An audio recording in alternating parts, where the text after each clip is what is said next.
እንደ አውሮፓውያን አቆጣጠር በ1949 ደፋርና ከቦታ ቦታ ተንቀሳቅሶ ወንጌልን የሚሰብክ ወጣት በእያንዳንዱ ክፍለ ዓለም በመጪው ትውልዶች ላይ ተጽዕኖ የሚያሳድር አንድ ጉዞ ጀመረ። ቢሊ ግራም ከ50 ዓመታት በላይ በቆየ አገልግሎታቸው ቁጥራቸው ከ210 ሚሊዮን ለሚበልጡ ህዝቦች በኢየሱስ ክርስቶስ የሚገኘውን ተስፋ እርግጠኛነት በጥልቅ የፍቅር ስሜት ሰብከዋል።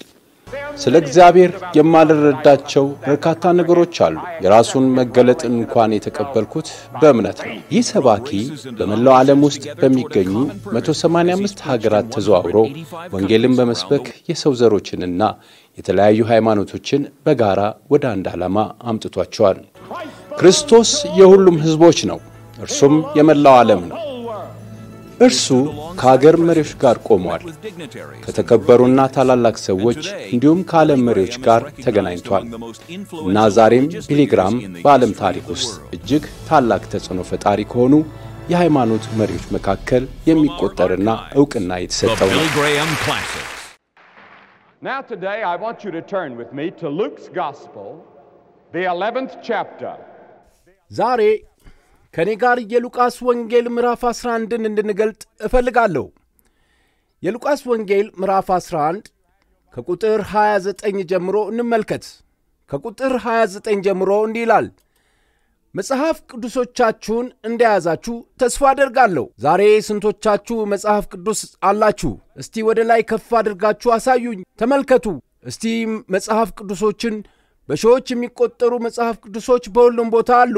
አሁን 29ኛው ምዕራፍ ወይም 11ኛው ምዕራፍና የሉቃስ ወንጌል 29ኛው ቁጥርን አብረን እናያለን። ሕዝቡም በተሰበሰቡ ጊዜ ይህ ክፉ ትውልድ ነው፣ ምልክትን ይፈልጋሉ፣ ምልክትንም ይሻሉ። ከነቢዩም ከዮናስ ምልክት በቀር ምልክት አይሰጠውም። ዮናስ ለነነዌ ምልክት እንደሆነ እንዲሁ ደግሞም የሰው ልጅ ለዚህ ትውልድ ምልክት ይሆናል። የደቡብ ንግሥት በፍርድ ቀን ከዚህ ትውልድ ሰዎች ጋር ተነስታ ትፈርድባቸዋለች። የሰለሞንን ጥበብ ለመስማት ከምድር ዳር መጥታለችና እነሆም ከሰለሞን የሚበልጥ ከዚህ አለ። የነነዌ ሰዎች በፍርድ ቀን ከዚህ ትውልድ ጋር ተነስተው ይፈርዱበታል፣ በዮናስ ስብከት ተጸጽተዋልና እነሆም ከዮናስ የሚበልጥ ከዚህ አለ። ሉቃስ 11 ቁጥር 29 እስከ 32። አሁን የጥንቱ እስራኤል ኢየሱስ በእውነት የአምላክ ልጅ መሆኑን ለማረጋገጥ አንድ አስደናቂ ነገር እንዲያደርግ ይፈልጉ ነበር። ኢየሱስ ግን በዚህ ክፍል ውስጥ ምልክት ትፈልጋላችሁ፣ ደና ምልክት እሰጣችኋለሁ፣ ምልክቱ እኔ ነኝ አላቸው። ኢየሱስም በዮናስ ዘመን የነበሩ ሰዎች የእግዚአብሔርን መልእክት ሰምተው ንስሐ ገብተው በኢየሱስ ዘመን እርሱን በተቀበሉ ሰዎች ላይ ምስክሮች ሆነው ለፍርድ እንደሚነሱ ተናግሯል። የደቡብ ንግሥት የሰለሞንን ጥበብ አውቃለች አለ። እርሱ ግን በእኔ ዘንድ ከሰለሞን ጥበብ ሁሉ የሚበልጥ ጥበብ አለ ብሏል። እርሱም አይነ ስውር ነህ፣ እውነቱን ማየት አትችልም፣ መስማት የተሳንህና እውነትን መስማት አትችልም። እኔ እውነት ነኝ፣ እኔ የዓለም ብርሃን ነኝ፣ ምልክቱ እኔ ነኝ ሲል ተናግሯል። አሁን ኢየሱስን ስታዩት ምላሻችሁ ምንድነው? ከኢየሱስ ክርስቶስ ጋር ስትጋጭ ምላሽ ምንድነው? የጸሐፍትና የፈሪሳውያን ምላሽ የጠላትነት ስሜት ነበር። የነነዌ ዘመን ሰዎች እግዚአብሔርን ሲጋፈጡና ሲቃወሙ ቢቆዩም በትሕትና ንስሐ ገብተዋል። እና ዛሬ ሁላችንም የምንጠየቀው ጥያቄ ይሄ ጥያቄ ነው። ስለ ክርስቶስ ምን ታስባላችሁ? በአሁን ጊዜ ኢየሱስ ክርስቶስ የበላይ ኮከብ የሚባል የሮክ ኦፔራ አለ። በመላ ሀገሪቱ በሺዎች የሚቆጠሩ ወጣቶች ስለ ክርስቶስ እያወሩ ነው።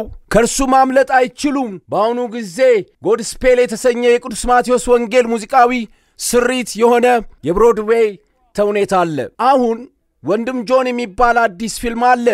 በዚህ ውስጥ ሲድኒ ፓይተር ኢየሱስ ክርስቶስን በአላባማ ጥቁር ሰው መልክ ተጫውቶታል። ከጥቂት ሳምንታት በፊት የላይፍ መጽሔት የፊት ገጽ ሽፋን ኢየሱስ ክርስቶስ ሱፐርስታርን ይዞ ወጥቷል እና ይህ ከእንግሊዝ የመጣው የሮክ ኦፔራ ወጣቶችን ኢየሱስ ክርስቶስ ማን ነው የሚል አንድ ጥያቄ ገጥሞ ነበር።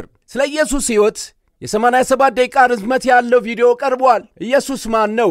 እናም ኦፔራው የሚደመድመው በይሁዳ ድምፅ ከሞት ሲመለስ አሁንም ኢየሱስ ማን እንደሆነ በመጠየቅ ነው። በኦፔራ ውስጥ ተሳሳትክ አትበሉኝ፣ ማወቅ ብቻ ነው የምፈልገው ሲል ይሁዳ ተናግሯል። እና ከዚያ የሚያስደነግጠው መዝሙር ይከተላል። ኢየሱስ ክርስቶስ ሱፐርስታር እነሱ የሚሉትን አንተ ነኝ ብለህ ታስባለህ? ኢየሱስ ክርስቶስ ሆይ አንተ የሚሉት አንተን ይመስልሃል አለው። ደና ስለሱ አንዳንድ ነገሮችን እናውቃለን። ሰው እንደነበረ እናውቃለን። ኢየሱስ ፍጹም ሰው ነበር። እርሱ የሰው ተወካይ ነበር። ምክንያቱም መጽሐፍ ቅዱስ ተለይቷል፣ ከአመፀኞች ጋር ተቆጥሯል ይላል። እንደራበው እናውቃለን፣ እንደተጠማ እናውቃለን፣ እንደደከመ እናውቃለን፣ የጓደኝነት ደስታ እንደነበረው እናውቃለን፣ በሞተ ሰው መቃብር ላይ እንዳለቀሰ እናውቃለን። እሱ ሁሉም የሰው ባህሪያት እንደነበረው እናውቃለን። ነገር ግን በጣም የሚገርመው መጽሐፍ ቅዱስ ፈጽሞ ኃጢአት እንዳልሰራ ይናገራል። እንዲያውም በትውልዱ ሰዎች ፊት ቆሞ ምንም ኃጢአት ሰርቼ አላውቅም አለ። እርሱም ከእናንተ ከጎረቤቶቼ አንድ ሰው እንኳን እኔን ኃጢአት ስሰራ አይቶ ያውቃልን አለ። ምን ማለት አልቻሉም። አሁን ያ ለአንድ ወንድ የሚሆን ነገር አይሆንም። 33 ዓመት የሞላውና ከእናንተ መካከል ኃጢአት ስሰራ ያየ ማን ነው ብል ሁሉም ቡድኔ በቀጥታ ወደ ላይ ዘሎ አለሁ እንደሚል እነግራችኋለሁ። ሁላችንም ኃጢአተኞች ነን። ኢየሱስ ግን በሁሉም ነጥብ ልክ እንደኛ ተፈትኗል። ያጋጠማችሁትን ፈተና ሁሉ አልፏል። ኢየሱስ ከእናንተ በፊት ያሳለፈው ፈተና የለም እና ሁሉንም አሸነፋቸው። እያንዳንዱን በድል አለፈ። ግን እርሱ ልክ እንደኛው ሰው ነበር። ይሁንና እርሱ ግን ከዚያም በላይ ነበር። እርሱ ልዩ አንድያ ሥጋ የለበሰ የእግዚአብሔር ልጅ መሆኑን ተናግሯል። እንደውም ቅድመ ሕይወት መኖሩንም ተናግሯል። ቅዱሳት መጽሐፍ በመጀመሪያ ቃል ነበረ፣ ቃልም በእግዚአብሔር ዘንድ ነበር ይላሉ። ጊዜ ሳይፈጠር እርሱ ነበረ። እርሱም አብርሃም ሳይወለድ እኔ አለሁ አለ። በዘላለም ሕልውና ውስጥ ነኝ። መቆጣታቸው ምንም አያስገርምም። ድንጋይ ቢወረውሩበትም ምንም አያስደንቅም። ሊገድሉት ቢሞክሩም ምንም አያስደንቅም እና በመጨረሻ እሱን መስቀላቸው ምንም አያስደንቅም። ቆሞ እኔ አምላክ ነኝ አለ። በእርግጥ እሱ እንዲያ ነበር? እርሱ ነኝ ያለውን የሕያው እግዚአብሔር ልጅ ነበርን? አንድ ቀን ደቀ መዛሙርቶቹ ሰዎች እኔን ማን ይሉኛል ሲጠየቃቸው፣ ጴጥሮስም መልሶ እሺ አንዳንዶቹ አንተ መጥምቁ ዮሐንስ ነህ፣ ወይም አንተ ኤርምያስ ነህ፣ አንተ ኤልያስ ነህ ይላሉ አለው። እሱም በእርግጥ ሰዎች ለሚሉት ነገር ፍላጎት የለኝም፣ አንተስ ማን ነህ ብለህ ታስባለህ? ጴጥሮስም አንተ ክርስቶስ የሕያው እግዚአብሔር ልጅ ነህ አለ። ኢየሱስም ጴጥሮስ ሆይ መልካም አድርገሃል፣ ፈተናህን አልፈሃል። ግን ጴጥሮስ ሆይ ያንተ ሐሳብ አይደለም፣ ያ ሐሳብ የመጣው ከእግዚአብሔር ነው። አዎ ከእግዚአብሔር ዘንድ ተገለጠልህ አለው። ኢየሱስ ክርስቶስ የሕያው የእግዚአብሔር ልጅ መሆኑን ተናግሯል እና ታውቃላችሁ፣ በሥጋ በመገለጡ ወይም በመወለዱ ያ ልደቱ አልነበረም ወይ? ያ የመጀመሪያው አልነበረም። የኢየሱስ መነሻ አልነበረም። ያ ጅማሬ ነበር። ያ በሥጋ የመገለጡ መጀመሪያ ነበር። ምክንያቱም እርሱ ሁል ጊዜ ይኖር ነበር። መጽሐፍ እርሱ ከዘላለም እስከ ዘላለም እርሱ አምላክ ነው ይላል። ቃልም ሥጋ ሆነ በእኛም አደረ። በሌላ አነጋገር ሎጎስ የእግዚአብሔር ቃል ዘላለማዊ አምላክ በኢየሱስ ክርስቶስ ማንነት ሥጋ ሆነ እና በመካከላችን እንደ ሰው ኖረ። በመጽሐፍ ቅዱስ የሚያስተምረው ይህንኑ ነው እና ወደ ኢየሱስ ክርስቶስ ስትመጣ ያንን መቀበል አለብህ። እሱ ሌላ አብዮተኛ ብቻ አልነበረም። እሱ ሌላ አዲስ ነገር ያመጣ ብቻ አልነበረም። እሱ ሌላ ታላቅ ሰው ብቻ አልነበረም። እርሱ በሥጋ የተገለጠ አምላክ ነበር እና እሱ ያስተማረው ስነ ምግባር ልዩ ነው። አንድም ሰው እንደዚያ ሰው ተናግሮ አያውቅም። አስተምሮው በአንድ በኩል ስትመታ ሁለተኛውን ጉጭ አዙር ይላል። ከዚያ በኋላ ምን ማድረግ እንዳለበት ተናግሮ አያውቅም። ነገር ግን 7 ጊዜ 7 ይቅር በላቸው አለ። እስቲ ያንን አስሉት። ለሚስት ትንሽ ማበሳጨት ወይም ለባልሽ በደል 7 ጊዜ 7 ይቅር ትላላችሁ? ባለቤቴ በአንድ ወቅት ደስተኛ ትዳር የመመስረት ሚስጥር ሁለቱም ወገኖች ጥሩ ይቅር ባይ በመሆናቸው ላይ እንደሚመሰረት ተናግራለች እና ያ ነው ሁለት ጥሩ ይቅር ባዮች ይቅር ሊባባሉ የሚችሉ ሰዎች። ኢየሱስ ይቅር ማለት እንዳለብን አስተምሯል። እኛ በምንኖርበት መንገድ አብዮትን አስተማረ። እግዚአብሔር የሚፈርደው በውጫዊ ተግባራችን ብቻ ሳይሆን በውስጣዊ ሐሳቦቻችን ላይ ተንተርሶ እንደሆነ አስተምሯል። ጌታ እንዲህ አለ፣ ሙሴ እንዲህ አለ፣ በ10ቱ ትእዛዛት አታመንዝር፣ ነገር ግን እልሃለሁ ሴት እንድትመኛት ብትመለከት ያን ጊዜ ሰርተሃል። እንዲህ አለ፣ ሙሴ አትግደል ብሏል። እኔ ግን እልሃለሁ ያለ ምክንያት በወንድም ላይ በልብህ ጥላቻ ነገር ካለ አንተ በደለኛ ነህ ብሏል። በዚህ መልኩ የሰውን ስነ ምግባር ወደ ከፍተኛው ደረጃ አነሳ እና እንደዚህ አይነት ሕይወት እንድኖር ጠየቀን። ከዚያም የሞተውን ሞት ተመልከት። እንደ ኢየሱስ ያለ ሰው ሞቶ ያውቃል? መሠረቱ ብልጭ ብሎ ነጎድጓድም ጮኸ፣ ምድርም መንቀጥቀጥ ጀመረች። ወታደሮችም እንኳን ይህ የእግዚአብሔር ልጅ መሆን እንዳለበት ተናዘዙ። ኢየሱስን በዚያ መስቀል ላይ አይቶ ያልተነካ ሁሉ የድንጋይ ልብ ያለው ብቻ ነው። መጀመሪያ ልብሱን ገረፈፉት። ከዚያም ረጅም የቆዳ መሣሪያዎችን በብረት እንክብሎች ወይም በሊድ እንክብሎች መጨረሻ ላይ ወስደው መቆም እስኪያቅተው ድረስ ጀርባውን ደበደቡት። ከዚያም በአናቱ ላይ የሾህ አክሊል አደረጉ። ፊቱም እየደማ ነበር። ሳቁበት፣ ተፉበት፣ ተሳለቁበትም።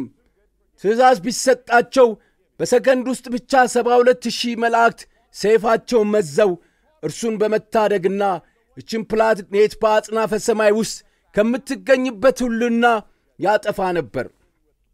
ነገር ግን ኢየሱስ አይሆንም፣ የተወለድኩት ለዚህ ነው አለ እና ያን መስቀሉንም ጎትቶ አንስቶ ተሸከመ። እናንተ ጥቁሮች አንድ ነገር እንዳትረሱ፣ ኢየሱስን መስቀል እንዲሸከም የረዳው ሰው ጥቁር ሰው ነው እና ሌላ ነገር መቼም አትርሱ። ኢየሱስ ለአውሮፓና እስያ እንደሚያደርገው ሁሉ የአፍሪካ አባትም ነው። አፍሪካን፣ እስያን እና አውሮፓን በሚነካው የዓለም ክፍል ተወለደ። ኢየሱስም እንደኔ ነጭ ሰው አልነበረም፣ እንደ አንዳንዶቻችሁም ጥቁር አልነበረም። የቆዳውን ቀለም የምናውቀው ነገር ባይሆንም እንደ እነርሱ ሰው ስለነበር እንደ ዘመኑ ሰዎች መሆን አለበት። ክርስትናን በጭራሽ የነጭ ሰው ወይም የጥቁር ሰው ሃይማኖት ነው አትበሉ። የዓለም ሃይማኖት ነው። እሱ የዓለም ነው። በዚያ መስቀል ላይ ሲሞት ሲሰቅሉትና ችንካሮችን በእጁ ካደረጉ በኋላ የተናገረውን ታውቃላችሁ። ይቅር በላቸው የሚያደርጉትን አያውቅምና ይቅር በላቸው ነበር ያለው። አንድ ሰው ለእናንተ እንደማይገባ እያወቃችሁ እጁን እናንተ ላይ ቢያነሳ ይቅር ማለት ትችላላችሁ? እሱ አልጨፈጨፋቸውም፣ አልጮኸም። ብቻ ጌታ ሆይ ይቅር በላቸው የሚያደርጉትን አያውቅም በማለት የዘመኑን ግፍ የተጋፈጠው በዚህ መንገድ ነበር። ከዚያም በመስቀል ላይ ሆኖ አምላኬ ለምን ተውከኝ አለ። ከዚያም ጭንቅላቱን አዘንብሎ ተፈጸመ አለ። ምን ማለቱ ነበር? የመዳን ዕቅድህ ተፈጸመ ማለቱ ነበር። ኢየሱስ ለድነት ያለውን የእግዚአብሔርን ዕቅድ ስለ ጨረሰ እግዚአብሔር አሁን ኃጢአታችሁን ሁሉ ይቅር ሊላችሁ ይችላል። ምክንያቱም አየህ፣ እግዚአብሔር እያንዳንዳችሁን በስም ያውቃል። እሱ የራሳችሁን ጸጉር ቁጥር ያውቃል። በመላው ጽንፈ ዓለም ውስጥ ብቸኛ ሰው እንደሆንክ እግዚአብሔር ያያል። እሱ አንተን ብቻ ያያል። በዚያ መስቀል ላይ ኢየሱስ ስለ አንተ የማሰብ ችሎታ ነበረው። አንተን በመውደዱ በመስቀል ላይ ተሰቀለ። እንደዚህ ያለ ፍቅር ይኖራል? እሱ የመስቀል ሞት ትቶ ወደ ሰማይ ሄዶ በዙፋኑ ላይ መቀመጥ ይችል ነበር፣ ግን አላደረገውም። እርሱም አይደለም ይህን የማደርገው በፊቴ ላለው ደስታ ነው አለ። ምክንያቱም ከሞት እንደሚነሳ አይቷልና። በትውልዶችም ውስጥ አካሉን የሚሠራ ሕዝብ ለስሙ መሰብሰቢያ እንደሚሆን አይቷል። ከእርሱ ጋር በመንግሥቱ የምንነግስበትን ቀን አይቷል። አዎ፣ በመቃብር ውስጥ አኖሩት እና አስደናቂውን ኢየሱስ ክርስቶስን ትተውት ሄዱ። ነገር ግን በካንሳስ ከተማ አንዳንድ ሰዎች የሮክ ኦፔራ ያገኙ ሲሆን በቀጥታ ወደ ቀጣዩ ደረጃ ማለትም ወደ ትንሣኤ አመሩ እና ትንሣኤ ከሌለህ ምንም ወንጌል የለህም። ኢየሱስ ክርስቶስ ሕያው ነው። በዚያም ማለዳ ወደ መቃብሩ በወጡ ጊዜ ዓለም እስከ ዛሬ የሚያውቀውን ታላቅ ዜና ሰሙ። እርሱ እዚህ የለም፣ ተነስቷል፣ ዛሬ በሕይወት አለ። ደቀ መዛሙርቱን በዘመናቸው ዓለምን እንዲገለብጡ ያነሳሳ ትንሣኤ ነው። ኢየሱስ በሕይወት እንዳለ እያወጁ በየቦታው ሄዱ። ኢየሱስ አምላክ አለመሆኑን እያወቀ አምላክ መሆኑን ከተናገረ ውሸታም ነው። እናም ኢየሱስ አንተ ውሸታም ነህ ማለት አለብን። አንተ አጭበርባሪ ነህ፣ እናም አንተ በሰው ዘር ታሪክ ውስጥ ትልቁ ማጭበርበር ነህ ማለት ይኖርብናል። አለበለዚያ ደግሞም ኢየሱስ አምላክ እንደሆነ አስቦ ልዩነቱን ካላወቀ የአእምሮ እርዳታን በእጅጉ ያስፈልገው ነበር። ብዙ የሥነ አእምሮ ሐኪሞች ባስፈለጉት ነበር፣ ግን ጉዳዩ ፍጹም እውነት እንጂ እንደዚያ አልነበረም። ሦስተኛው አማራጭ እርሱ ነኝ የሚለውን እርሱ ነበር። በሥጋ የተገለጠ እግዚአብሔር እኔ ነኝ የሚለው ያንኑ ነበር። እርሱ የሕያው እግዚአብሔር ልጅ መሆኑን ማስረጃው እጅግ በጣም ብዙ እንደሆነ አምናለሁ። ግን በሳይንስ ማረጋገጥ አልችልም። ግን በየቀኑ እንደሚለውጠው በሕይወቴ ማረጋገጥ እችላለሁ። ምክንያቱም በልቤ ውስጥ ተስፋ አደርጋለሁ፣ ደግሞም ይህንን አሳምሬ አውቃለሁ። እና ታውቃለህ፣ በሕይወታችን ውስጥ ብዙም የማናስበው ሌላ አካል አለ እና ይህ በእምነት አካል ነው። በየቀኑ ሊኖራችሁ የሚገባውን እምነት ታስባላችሁ። ዛሬ ጠዋት ሚስቶቻችሁ በምትጠጡት ቡና ውስጥ መርዝ እንዳላስቀመጡ እምነት ሊኖራችሁ ይገባል። በእነርሱ ላይ እምነት ሊኖራችሁ ይገባል። እሷ እንደዚህ ተሰምቷት ሊሆን ይችላል፣ ግን አልሆነችም። ቼክ ሲጽፍ እና ሲፈርሙ እና በባንክ ውስጥ ገንዘብ ሲኖራችሁ ባንኩ እንደሚከፍል እምነት ሊኖራችሁ ይገባል። የዶላር ቢል ስታወጡ በመንግሥት ላይ እምነት ሊኖራችሁ ይገባል። አሁን እየጠበበ እንደሆነ አውቃለሁ፣ ነገር ግን ጀርባው ዶላር እንደሆነ ሰዎች እንደ ገንዘብ እንደሚቀበሉት እምነት አለን። የምናደርገው ነገር ሁሉ በእምነት ነው። አሁን ለምሳሌ ወደ ኮረብታ ስመጣ እና የምኖረው በሰሜን ኮሮላይና ተራሮች ውስጥ ነው እና ብዙ ኮረብታዎች አሉ። ወደ ኮረብታው ጫፍ ከመድረሴ በፊት መኪናዬን አቁሜ አንድ ሰው በተሳሳተ ጎን በኩል እየመጣ እንደሆነ አልመለከትም። አሽከርካሪዎቹ አንድ ሰው በተሳሳተ ጎን በኩል እየመጣ እንደሆነ አልመለከትም። አሽከርካሪዎቹ በራሳቸው መስመር እንደሚመጡ እምነት አለኝ። እምነት እምነት እምነት ሁሉም ነገር እምነት ነው። ሕይወትም እንደዚያ ነው። አሁን በተቀመጣችሁበት ወንበር ላይ ስትቀመጡ ከዚህ በፊት በዚያ ወንበር ላይ ተቀምጣችሁ እንደማታውቁ አስባችሁ አይደለም። እርግጠኛ ነኝ እንደማይጥላችሁና እንደሚሸከማችሁ አምናችሁት እንጂ አንስታችሁና ፈትሻችሁ አልተቀመጣችሁበትም። የተቀመጣችሁበት በእምነት ብቻ ነው። ሰዎች እናንተን የማይሸከሙ ወንበሮች እንደማይሰሩ እርግጠኞች ነበራችሁ፣ ደግሞም እምነት ነበራችሁ። ስለዚህ የምናደርገው ነገር ሁሉ በእምነት የሚከናወን ነው። እሺ፣ ይህን እምነት ያዙ። በኢየሱስ ክርስቶስ ጌታና አዳኝ አድርጉት። እናም ኢየሱስ ማን እንደሆነ ታውቃላችሁ። በእምነት ተቀበሉት እና ወደ ሕይወታችሁና ወደ ልባችሁ ይመጣል። እናም እሱ ነኝ የሚለውን ያንኑ እንደሆነ ማወቅ አለባችሁ። ከትንሽ ጊዜ በፊት በጠቀስኩት በደማስቆ መንገድ ሐዋርያው ጳውሎስ ጌታ ሆይ አንተ ማነህ አለው። ከዚያም ጳውሎስ ሌላ ጥያቄ ጠየቀው። ጳውሎስም ጌታ ሆይ ምን እንዳደርግ ትወዳለህ አለው። ኢየሱስም ተነስተህ ሂድ አለው። ዛሬ እናንተም ተነስታችሁ ወደ እርሱ እንድትመጡ ጠይቃችኋለሁ። አሁን አንዳንዶቻችሁ ትሳለቁበት፣ አንዳንዶቻችሁም ደግሞም አሻፈረኝ ትሉት ይሆናል። አንዳንዶች ዝም ብለህ አስቀምጠው ሌላ ጊዜ እጠብቃለሁ ማለት ይችላሉ። ወይም እሱን እንደ ጌታችሁ መቀበል ትችላላችሁ። አዳኝ ጌታና የእግዚአብሔር ልጅ እርሱም ወደ ልባችሁ ይገባል፣ ኃጢአታችንም ይቅር ብሎ ሕይወታችሁን ይለውጣል። ኢየሱስ ክርስቶስ ሱፐርስታር ተባለ። ይሁዳ አትሳሳቱ፣ ማወቅ ብቻ ነው የምፈልገው ሲል ተናግሯል። እና በመቀጠል ኢየሱስ ክርስቶስ ሱፐርስታር አንተ የሚልሁን ይሆንክ ይመስልሃል? አዎ። እና በእንግሊዝ ውስጥ በእነዚያ ግጥሞች ላይ ካሰፈሩት 2 ሰዎች በላይ በ10,000 ጊዜ የሚበልጠው የእግዚአብሔር ልጅ ኢየሱስ ክርስቶስ ነው። እና ዛሬ እሱን እንድትቀበሉት ትጠየቃላችሁ። በእርግጥ ወደ ሰማይ የምትሄዱ ከሆነ መጽሐፍ ቅዱስ እንደሚያስተምረው እሱን መቀበል አለባችሁ። ኃጢአታችሁ ይቅር እንዲባል እርሱን መቀበል ይኖርባችኋል። እና ዛሬ ይህንን እንድታደርጉ ትጠይቃለሁ እና ሰዎች ሁሉ በይፋ እንዲያደርጉ ትጠይቃለሁ። እንዴት ነው የምታደርጉት? በመቶዎች የምትቆጠሩ አሁን ከመቀመጫችሁ እንድትነሱ፣ ወደዚህ እንድትመጡ፣ በዚህ መድረክ ፊት በጸጥታና በአክብሮት እንድትቆሙና ክርስቶስን በልቤ እፈልጋለሁ፣ ኃጢአቴን ይቅር እንዲለኝ እፈልጋለሁ፣ ወደ መንግሥተ ሰማያት መሄድ ማወቅ እፈልጋለሁ፣ ሕይወቴን እንዲቀይርልኝ እፈልጋለሁ፣ ስለዚህ ጌታዬና ዳኛ አድርጌ ተቀብየዋለሁ እንድትሉ ተጋብዛችኋል። ከጓደኞቻችሁና ከዘመዶቻችሁ ጋር ከሆናችሁ ይጠበቅባችኋል። በአውቶቡስ ከመጣችሁም አውቶቡስ ይጠብቃችኋል። ወደዚህ ኑ፣ ወደዚህ ኑ። ወደፊት እንድትመጡ የተጠየቃችሁት ለምን መሰላችሁ? ምክንያቱም ኢየሱስ በአዲስ ኪዳን የጠራቸውን ሰዎች ሁሉ በአደባባይ ጠራቸው። በይፋና በግልጽ መጥታችሁ ራሳችሁን አውጁ። ምናልባት ፕሮቴስታንት ወይም ካቶሊክ ልትሆን ትችላለህ። አይሁዳዊ ልትሆን ትችላለህ። ምናልባት ኦርቶዶክስ ልትሆን ትችላለህ። ወይም ምንም ሃይማኖት ላይኖርህ ይችላል። እግዚአብሔር ግን ዛሬ ተናግሯል። እናም ክርስቶስ እንደሚያስፈልግህ ታውቃለህ። መጥተህ አሁኑኑ አረጋግጥ። እንጠብቃለን። እናም ማንም ሰው አገልግሎቱን ሳይጨርስ እንዳይሄድ ጠይቃለሁ። እባካችሁ በዚህ ቅዱስ ጊዜ አትሂዱ። በሕዝቡ ምክንያት መሄድ እንደምትፈልጉ አውቃለሁ። ነገር ግን አትሂዱ። በቃ አሁኑኑ ተነስታችሁ በፍጥነት ከየትኛውም ቦታ ወደዚህ እንድትመጡ እንጠብቃለን። በመላው ስቱዲዮ እግዚአብሔር እየተናገረ ነው። በመዘምራን ቡድን ውስጥ ልትሆኑ ትችላለህ እና ከእግዚአብሔር ጋር የምታደርገው የመጨረሻ ጊዜ ሊሆን ይችላል። እንደዚህ አይነት ሰዓት በጭራሽ ላይኖሮት ይችላል። ትመጣለህ።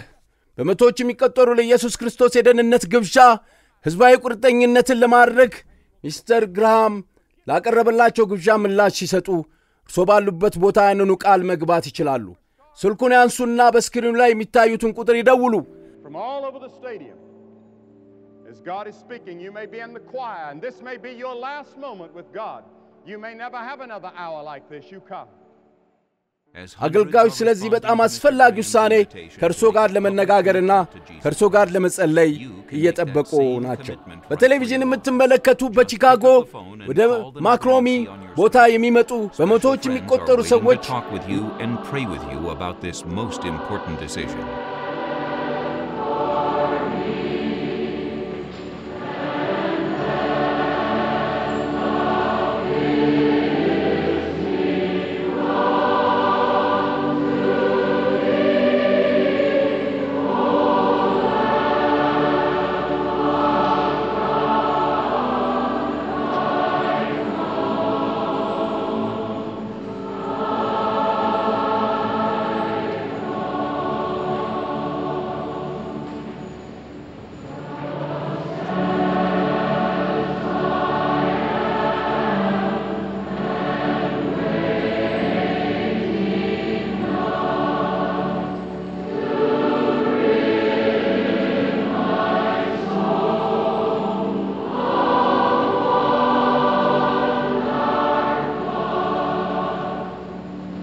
You're watching the Billy Graham Classics. Please call the phone number on the screen right now for spiritual help and guidance.